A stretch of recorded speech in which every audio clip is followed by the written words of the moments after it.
Hace poco veía un artículo que hablaba sobre la inviabilidad de un país. Pero entonces, ¿cómo se convierte un país en un país inviable? Vivo en Colombia. Colombia no era el paraíso eh, 1A, pero eh, teníamos una inversión empresarial.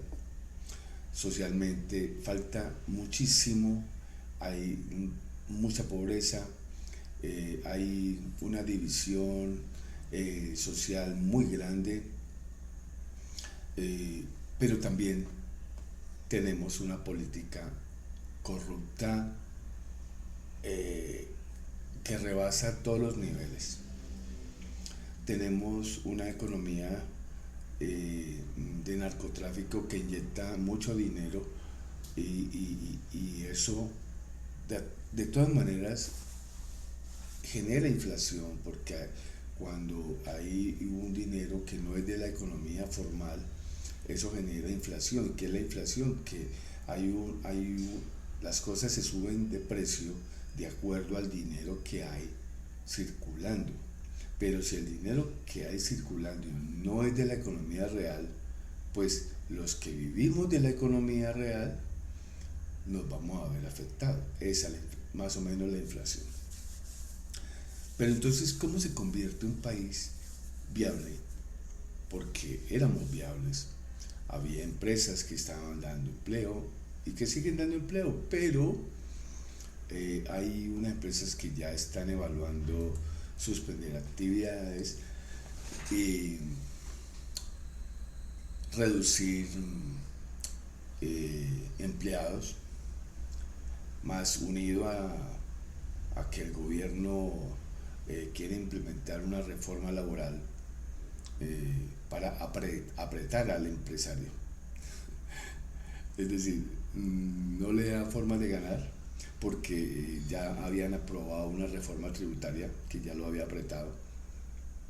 Entonces, yo no he sido empresario, pero si yo como empresario, a mí no me están dando ninguna ventaja tributaria, no me están dando ninguna ventaja impositiva, y más aún están haciendo leyes para sacarme más dinero, pues como empresario yo quisiera que mi inversión obtuviera unas ganancias de acuerdo a unos márgenes.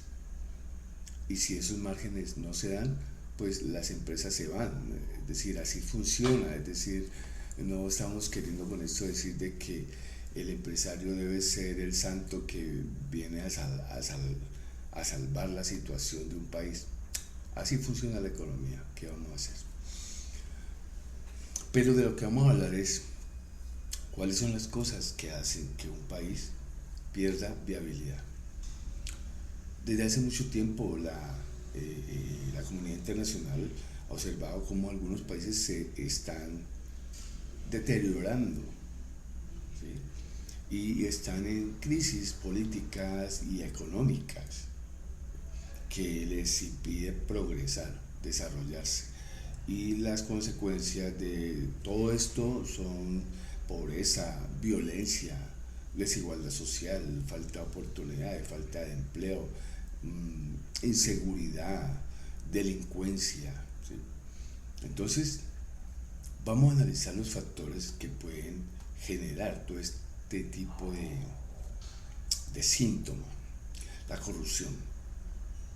La corrupción es un problema de muchos países y no solamente de los occidentales que dicen de los capitalistas, no. Hay corrupción en Rusia que es socialista o que es comunista a la final. Uno ya ni sabe por qué se bautizan de mil formas para escapar al juicio. La corrupción es un problema de muchos países y no tiene que ver con política. Todos los políticos, sean del color que sea, son corruptos. Y los políticos y funcionarios se enriquecen a costa del erario público, del impuesto de los que los ciudadanos están generando. Y de esa forma la confianza de nosotros como ciudadanos en las instituciones pues se va, desaparece.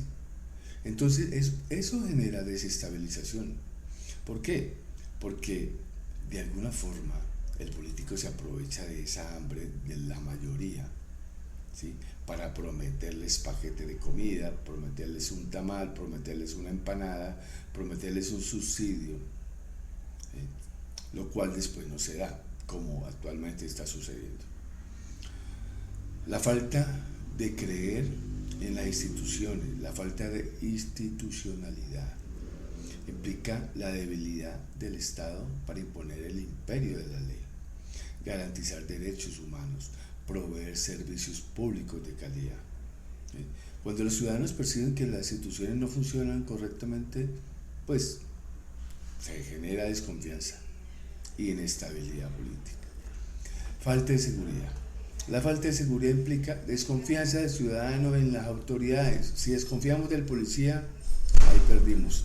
Si desconfiamos del ejército, si desconfiamos del presidente, si desconfiamos del alcalde, desconfiamos del gobernador.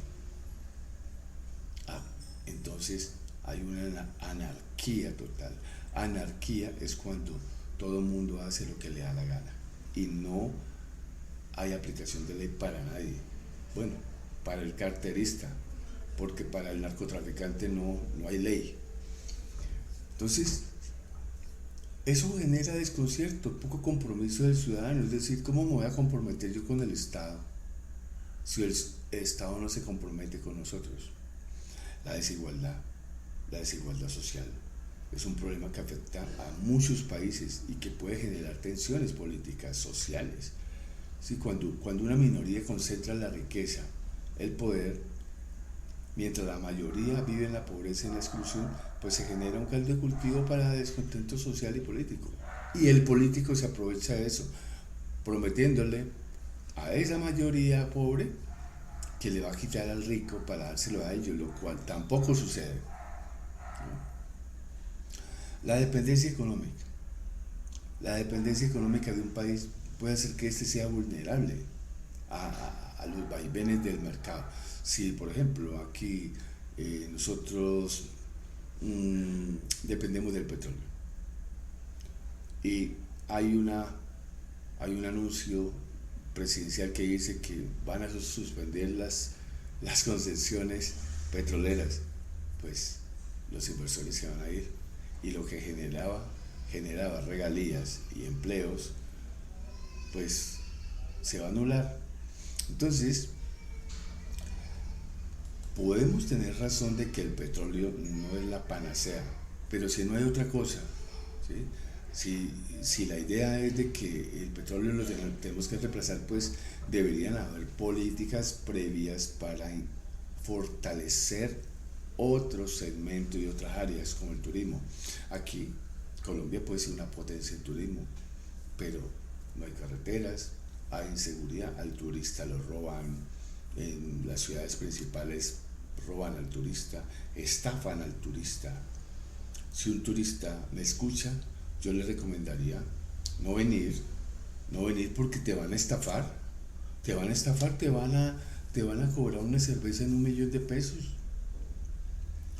Y las ciudades que deberían ser la cara del turismo, el 90% es pobreza y miseria. Cartagena es la cara bonita, supuestamente la cara bonita de la costa caribe, pero es una ciudad empobrecida que nadie quiere mostrar. Entonces, aquí podemos ver que hay también la falta de planificación y visión de futuro. Si no hay planificación, hombre, si un gobierno promete un cambio, debería venir con políticas de cambio, pero políticas verdaderas, no hay que vamos a quitar esto, vamos a hacer una reforma laboral y vamos a obligar al empresario a que dé más empleo y les dé almuerzo a los que se ganan menos de 2 millones, porque ese es un proyecto que entró a debate hoy. ¿Qué va a pasar? El empresario quizás va a aguantar un añito más, pero se va a terminar yendo. Entonces, después van a decir, no, el Estado nos sostiene. Déjenme decirles que el Estado no produce nada. El Estado es un administrador de recursos y recaudador de impuestos. ¿Impuestos de quiénes? De los que trabajan, de los que generan empresa, porque son de los que generan empresa, la formal y la informal. ¿Sí? Es el intercambio de bienes y servicios lo que sostiene un país. En resumen, esa es la economía. ¿Sí? El intercambio de bienes y servicios.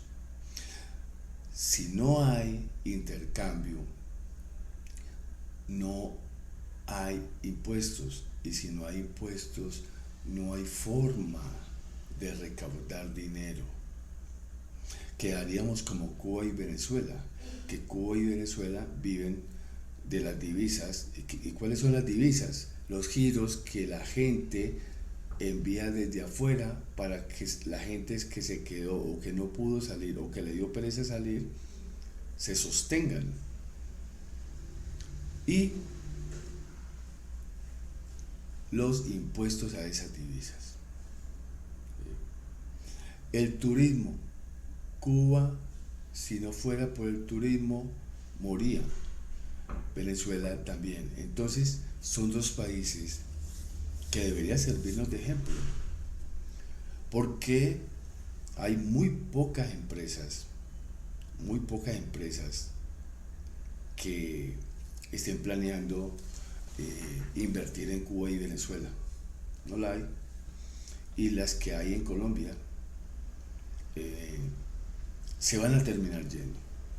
Entonces, todas estas variables, la corrupción, falta de institución, falta de seguridad tributaria, genera desestabilidad, inestabilidad. Y eso genera un impacto en la inversión empresarial. Sencillo.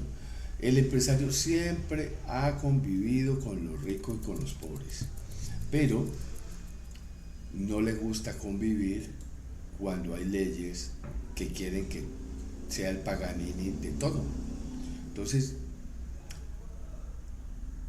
¿cómo convertir un país viable en un país inviable? Espanta al capital. Haz que el capital se largue del país. Y eso, en menos de un año, te va a convertir el país en un país inviable. Porque sin dinero no hay inversión social. Sin dinero no hay inversión pública. Sin dinero no hay educación. Sin dinero no hay nada. Espero que esto no es un discurso político. Es un discurso económico. Cuando uno vota, a la gente deberían exigirle conocimiento económico. Porque hoy hice una pregunta. ¿La gente sabe de economía? No. Entonces, ¿cómo los dejan votar? ¿Cómo los dejan votar por una promesa? Por promesas que al final no se pueden cumplir. Entonces, yo tengo 60 años y no quiero ser pesimista.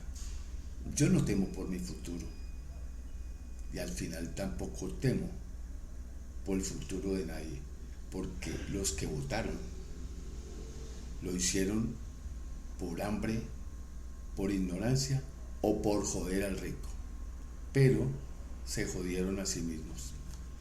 Un abrazo y feliz noche. Suscríbanse, que vamos a hablar de unos temitas bien interesantes, no para echarme enemigos, pero sí para que la gente eduque a su gente. Un abrazo.